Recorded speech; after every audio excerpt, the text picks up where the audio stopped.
Welcome to my channel. Today we are going to discuss about the objective type question and answer from the topic matched Z transform and bilinear transformation method. These two methods are used to design the IIR digital filter. Okay.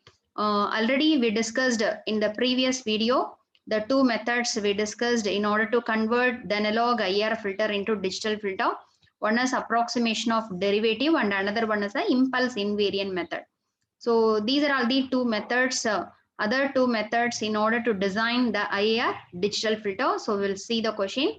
So I posted already the 7 videos for this DTSP. So if you want to learn, I will give the link for that videos in the description box. You can see, or in discrete time signal processing playlist, all videos are available in order. You can see. Okay. Or if you want to see the signals and system MCQ also, the signals and system MCQ and full the signals and system videos are available in my channel in the playlist in the name of signals and system. So you can go and see. Okay. The first question you see, in which of the following transformation poles and zeros of H of S are mapped directly into poles and zeros in the Z plane. Already you know, in transformation, the poles and the zeros of the analog domain is transformed into the poles and zeros in the Z plane. So in which of the following transformation poles and zeros of H of S are directly mapped into poles and zeros in the Z plane? Impulse invariant method, bilinear transformation, approximation of derivative, matched Z transform, matched Z transform. So in this matched Z transform, in order to transform the analog filter into equivalent digital filter, the map, the poles and zeros of H of S is directly into poles and zeros in Z plane. Okay, this is the happening in matched Z transform. Then the next question, which of the following is true in matched Z transform? Poles of H of S are directly mapped to poles in Z plane. Zeros of H of S are directly mapped to poles in Z plane. Poles and zeros of H of S are directly mapped to poles and zeros in Z plane. Okay, this is the correct one. Poles and zeros of H of S, that is analog filter, are directly mapped to poles and zeros in a Z plane. This is the thing happened in matched Z transform. The next one, in matched Z transform, the poles and zeros of H of S are directly mapped to poles and zeros in Z plane. So true or false? It's a true. Okay. The same question only in different way they are asking. The next question, the factor of the form S minus A in H of S is mapped into which of the following factor in Z domain? Okay. In H of S, if the term S minus A, the factor is available means that factor is mapped to which one in Z domain. Okay, so if the H of S is having the term in denominator S minus A means that is mapped to in Z domain is that 1 minus e power at Z inverse. Okay, so the S minus A, it is mapped to 1 minus e power at Z inverse. Similarly, the next question you see, the factor of the form S plus A in H of S is mapped into which of the following factor in Z domain? Okay, so here the 1 minus A e power minus at Z power minus 1. So you see the difference. If S plus A means 1 minus e power minus at Z inverse.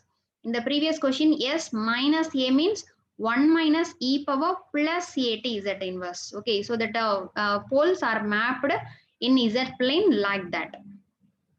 Then the next one, in the factor of the form S minus A in H of S is mapped into 1 minus e power at Z inverse in Z domain.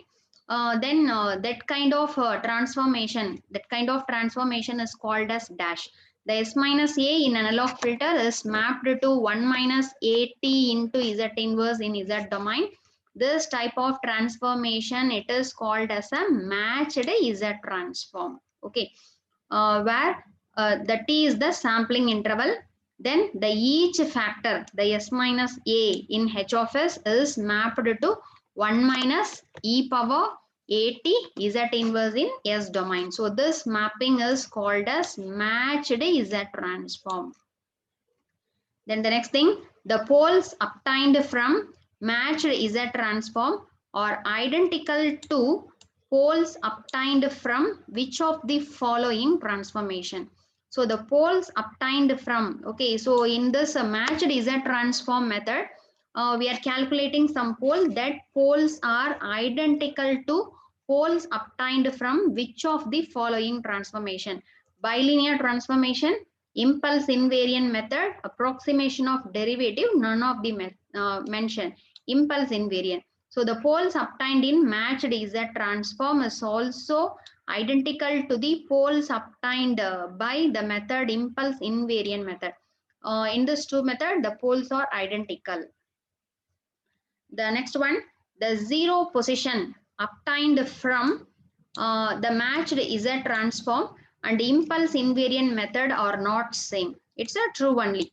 Only the poles, okay, the poles obtained from matched Z transform and impulse invariant method is same. But the zero position, okay, the zeros means already you know the roots of the numerator polynomial, we are calling it as a zero. So the zero position obtained from matched Z transform is different from the impulse invariant method. Okay, so this two thing is not same. It's a true only. The next thing, the sampling interval in matched Z transform. Sampling interval means capital T.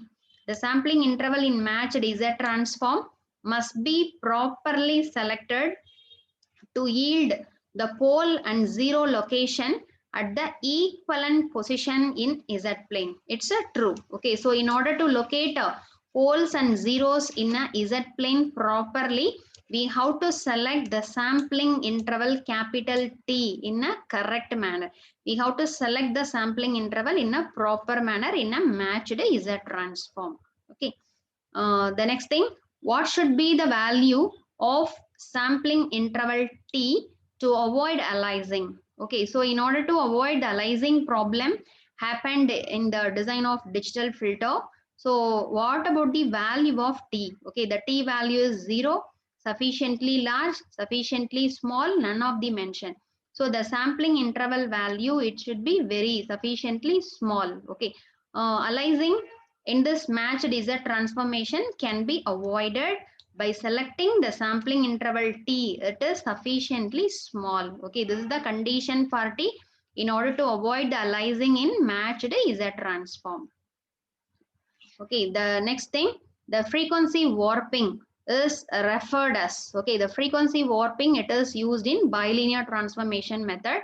The frequency warping is referred as lower frequency in analog domain, expanded in digital domain, lower frequency in digital domain, expanded in analog domain, non-linear mapping, compression of higher frequency. So the frequency warping is referred to as the lower frequency in analog domain is expanded in digital domain, and the frequency warping, it's a non-linear mapping. It's a compression of high frequency. Okay, so these three things are correct. So 1, 3, 4 is a correct answer about the frequency warping.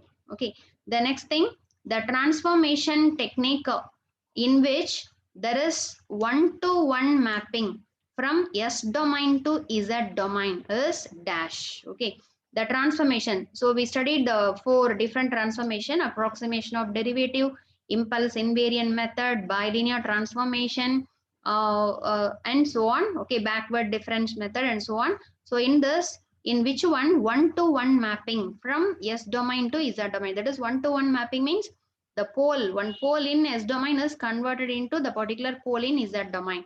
The one-to-one mapping is happened in bilinear transformation method. The next one, neither the impulse response nor the phase response of the analog filter is preserved in digital filter in the following method. Okay, so the impulse response and the phase response of the analog filter is not preserved in digital filter in which of the method. Okay, in bilinear transformation, neither the impulse response and the phase response is not preserved. Okay, Then the next one, what is the disadvantage of impulse invariant method? So the impulse invariant method already we discussed in the previous video. So what is the disadvantage in impulse invariant method? Means it's a aliasing problem. Okay, aliasing problem has happened in impulse invariant method. The next one, which of the IIR filter design method is anti-aliasing method? Okay, so in which IIR filter design method is the anti-aliasing method. So anti-aliasing means in order to avoid the aliasing effect, we are using the thing, it is called as anti-aliasing. The bilinear transformation. So bilinear transformation, it uses the anti-aliasing method. So in this method, there is no aliasing effect. The next one, the non-linear relation between the analog and digital frequency is called as dash. Okay, so already we studied one linear relation. The analog frequency omega equal to the digital frequency w omega equal to analog frequency into t. Okay, but the non-linear, there is a non-linear relation between analog and digital frequency is there. It is called as warping. Okay, warping effect. That warping it will done in bilinear transformation. The next one, the bilinear transformation is used for transforming an analog filter into digital filter. Yes, the bilinear transformation, it is used to transform the analog filter into digital. Yes, it's the correct only. The next one, which of the following rule is used in the bilinear transformation? So Simpson's rule, backward difference, forward difference, trapezoidal rule. The trapezoidal rule is used in bilinear transformation. Okay. Then which of the following substitution is done in bilinear transformation? So while converting the analog filter into digital filter, the variable s, okay, the Laplace variable s, it can be converted into uh, the variable z, okay, the z domain variable. So while converting s to z, which is substitution we have to take? So s is equal to 2 by t 1 minus z inverse by 1 plus z inverse. If you are substituting the variable s by 2 by t 1 minus z inverse by 1 plus z inverse in a h of s expression, we will get the corresponding digital filter in bilinear transformation. So this relation, it is called as a bilinear transformation relation. S is replaced by 2 by t 1 minus z inverse by 1 plus z inverse. Okay, then the next one, in bilinear transformation, the left half S plane is mapped to which of the following in Z domain? Already you know the left half S plane value is mapped inside the unit circle of radius modulus of Z is equal to 1 in order to design a stable filter. Okay, so the left half value is mapped entirely inside the unit circle in Z plane. Okay, so inside the unit circle, we have to place all the values in the left half S plane. If a right half S plane value is mapped outside the unit circle. Then the next one, the equation S equal to 2 by T 1 minus Z inverse by 1 plus Z inverse is a true frequency to frequency transformation. It's a true. Okay. Unlike the backward difference method, that is the left half pole is mapped inside the unit circle. Okay. Then the imaginary axis value is mapped on the unit circle. So here the S is equal to 2 by T 1 minus Z inverse by 1 plus Z inverse. If you are substituting, we will get that true. It's a true frequency to frequency transformation technique. The next one, if S is equal to sigma plus j omega and Z is equal to R into e power j omega, then what is the condition on sigma if R is less than 1? Already we studied this question in the previous video, but in different format. If sigma is less than 0 means what is the value of R? If sigma is equal to 1 means what is the value of R? If sigma greater than 1 means what is the value of R? We discussed. So here in reverse they are asking. So already you see the relation, that is the analog variable S. It can be written as sigma plus j omega. The Z domain variable Z is equal to in polar form R into e power j digital frequency omega.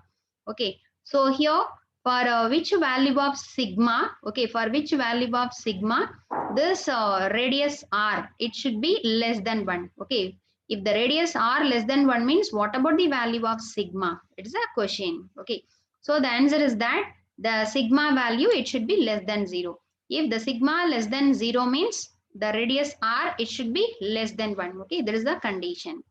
In that video in reverse, we discussed that question.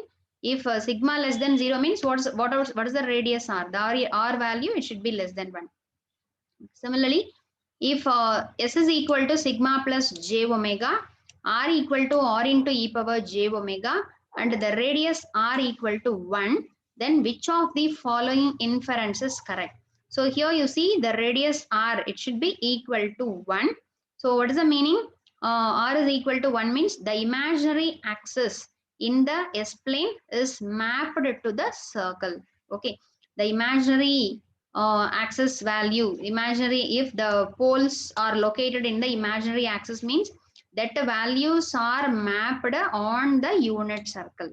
Okay, so the C is the correct answer. Imaginary axis in the S plane is mapped to the circle. Modulus of Z is equal to 1. The next one, if S is equal to sigma plus j omega and Z equal to r into e power j omega, what is the condition on sigma if r greater than 1? Okay, if r less than 1 means the sigma value, it should be less than 0. Okay, r less than 1 means the sigma value, it should be less than 0. If r greater than 1 means what about the value of sigma?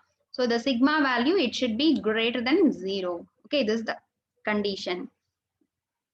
The next one, what is the expression for digital frequency in bilinear transformation when r is equal to 1? Okay, when the radius r is equal to 1, this is the non-linear relation between the analog frequency and the digital frequency. So the digital frequency omega equal to 2 by t tan inverse omega t divided by 2. So this is called as pre-warping frequency, and this is the non-linear relation between the analog frequency omega. This omega is analog frequency. This is the digital frequency. Okay. So this is the expression for digital frequency in terms of analog frequency if the r, radius r is equal to 1. So the answer is here the D, 2 by t tan inverse omega t by 2, where t is a sampling interval, omega, this omega is an analog frequency, and this omega is the digital frequency. Okay, this is the important relation. This pre-warping frequency is used in bilinear transformation. The next one, what is the kind of relationship between omega and omega? The analog omega and the digital frequency omega, what is the, which kind of relationship is that? Okay, many to one, one to many, one to one, many to many, one to one. Okay, there is a one to one relation. If one analog frequency means we will get the corresponding one digital frequency. Okay, so the analog frequencies omega is in between plus or minus infinity or mapped to the digital frequency omega between plus or minus pi. Okay, the frequency mapping is not analyzed. So the relation between analog frequency omega and digital frequency omega is 1 to 1. Okay, so the relation between analog and digital frequency, it's a 1 to 1 relation. So these are all the some of the questions about the design of IIR digital filter in the case of bilinear transformation and matched Z transform method. Okay, so these are all the 4 design methods in order to convert the analog Butterworth-Chebyshev filter into the corresponding digital IIR filter techniques. Okay, so thanks for watching my channel. If we want to learn the remaining videos uh, for this subject and signals and system, so I will give the link for that videos in the description box or iCard, you can see, or in my channel in the signals and system playlist. All videos are available in DTSP playlist. The DTSP videos are available. You can use it. Okay, so thank you. Please share this video to your friends also. Thank you.